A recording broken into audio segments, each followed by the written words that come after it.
su tiempo Andrés Borenstein. Él es economista, él es docente, profesor de la Universidad de Itela y de la Universidad de Buenos Aires.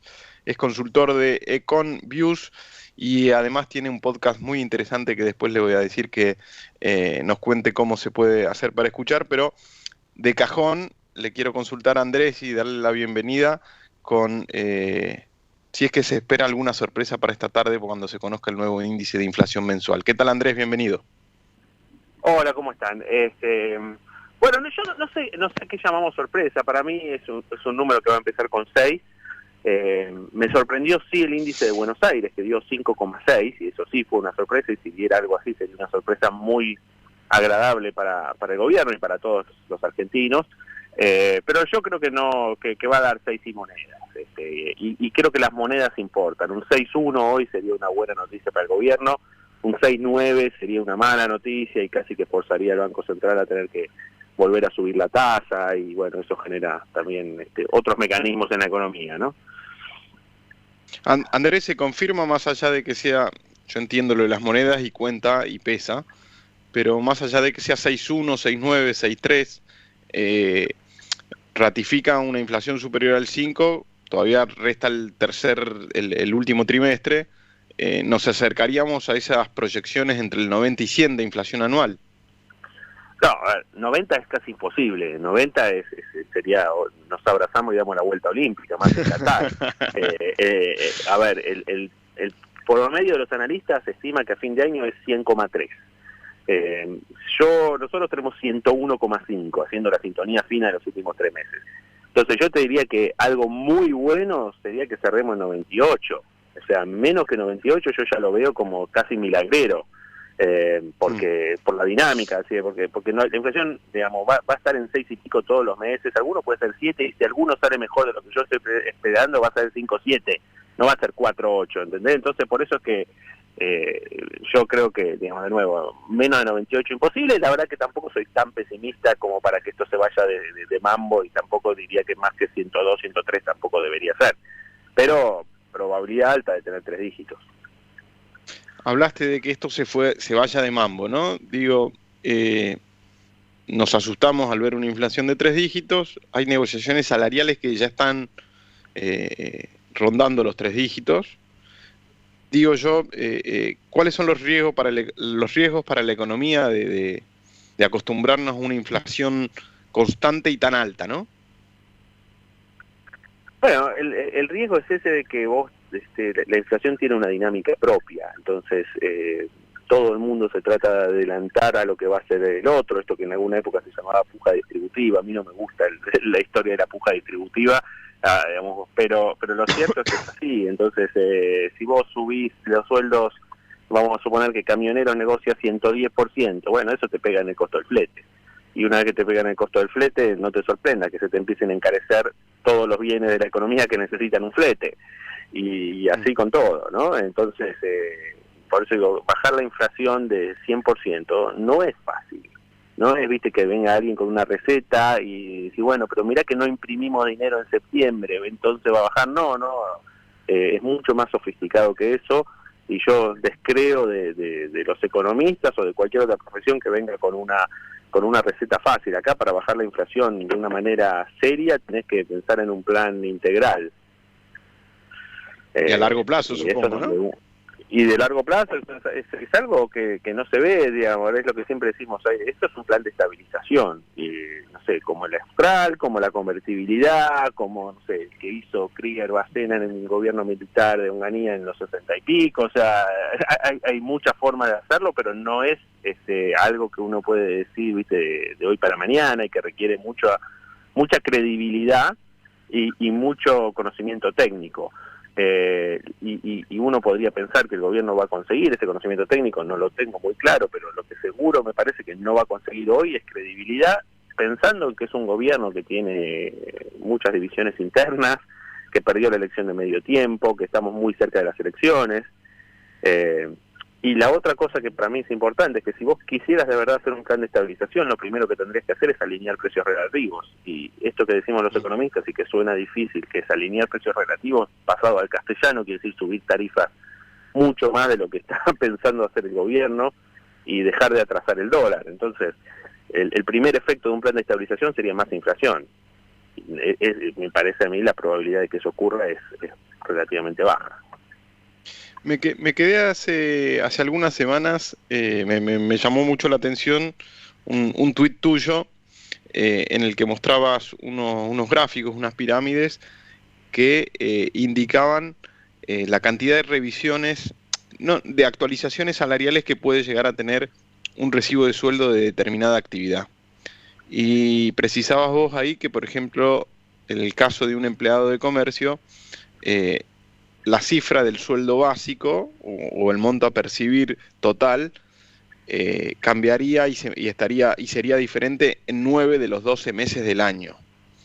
Me llamó la atención la frecuencia de la dinámica, y ahora sí te pregunto si esto no atenta contra el trabajador en cuanto a la noción de cuánto uno percibe, de cuánto vale el dinero y demás, ¿no? Porque al fin y al cabo uno no sabe cuánto cobra. No, porque a ver, estoy totalmente de acuerdo con tu análisis. Esto es el típico proceso de aceleración de inflación, en donde vos cerraste un acuerdo que pensaste que iba bien con la inflación que tenías en la cabeza en enero o en diciembre del año pasado. En marzo te diste cuenta que le pifiaste, en mayo le volviste a pifiar, entonces abrís la caja de Pandora o conseguís una suma no remunerativa, ¿viste? Digamos, vos conocés mejor que yo cómo son todos los procedimientos que tienen los sindicatos y las empresas o los sectores para ir generando aumentos, pero esto viene porque nosotros, acordate que cerramos el año pasado con una inflación de 50 y este año vamos a cerrar con 100, pero además nadie pensaba, ni el más pesimista pensaba que este año la inflación iba a ser 100, todos teníamos en la cabeza que iba a subir, pero unos decían a 60, otros a 70, otros a 80, bueno, va a ser 100, entonces esto generó que todos tengan que reabrir sus negociaciones. Y por otro lado, pensá lo siguiente, esto que vos decías que la gente pierde la noción.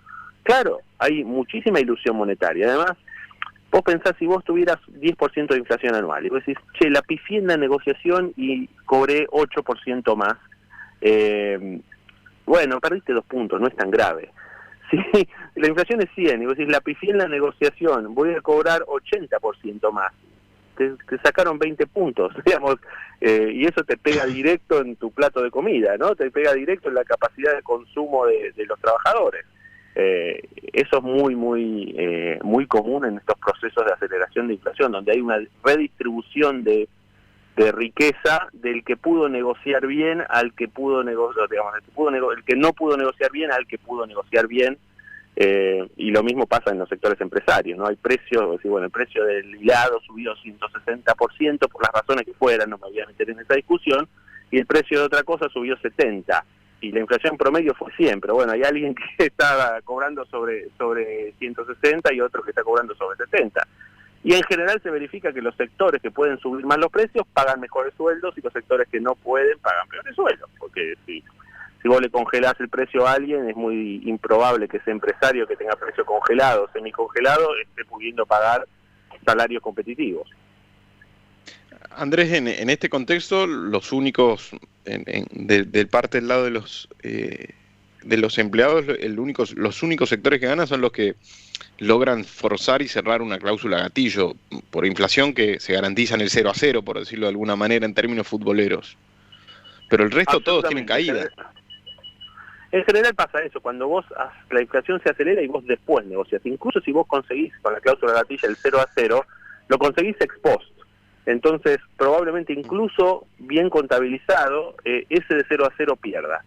De todas maneras, todos sabemos que cuando a vos te representa un sindicato, por más que tu resultado anual sea con pérdida, estás entre los que ganaron en términos relativos, porque si uno piensa, por ejemplo, en los trabajadores informales, ahí es donde está el gran problema, ¿no? Y por eso es que vos viste la indigencia y la pobreza son lo que son, porque si aún, no sé, hoy los últimos 12 meses tuvimos 80 y pico de inflación y los salarios crecieron 80, los salarios informales capaz que crecieron 65. Entonces ahí es donde duele más. A ver, vos trabajás con muchos números y yo hay una ecuación que me cuesta mucho explicarla y que tiene que ver con la caída salarial, la pobreza, la indigencia y la informalidad pero a su vez uno ve y la tasa de empleo logró estabilizarse, incluso repuntar después de lo que fue la pandemia.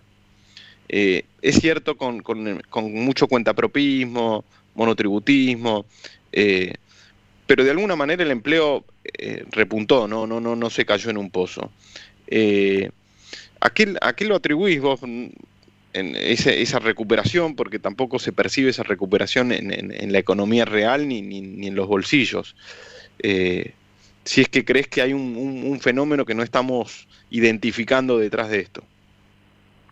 Mira, para mí el gran fenómeno es los números son como vos decís, la tasa de empleo salió bien, el desempleo es relativamente bajo, 6,9%, pero el que hizo la mejora es sobre todo el empleo informal y el cuentapropismo. Eso también te habla de un mercado de trabajo que se está aberretando, si me permiten el término, ¿no?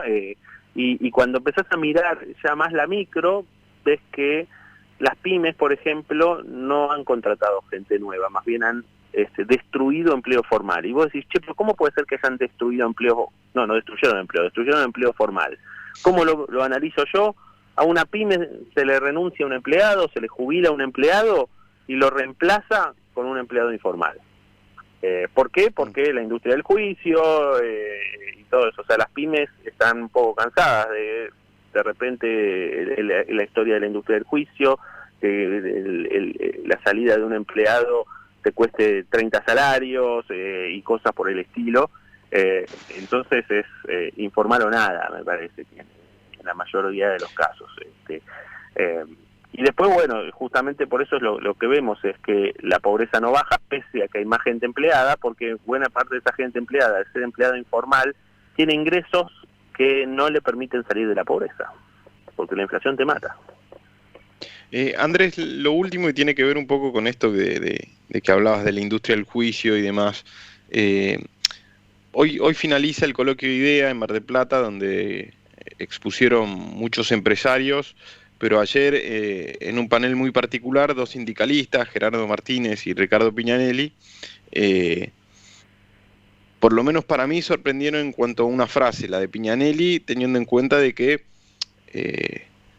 a veces a la empresa hay que pedirle lo que la empresa puede dar.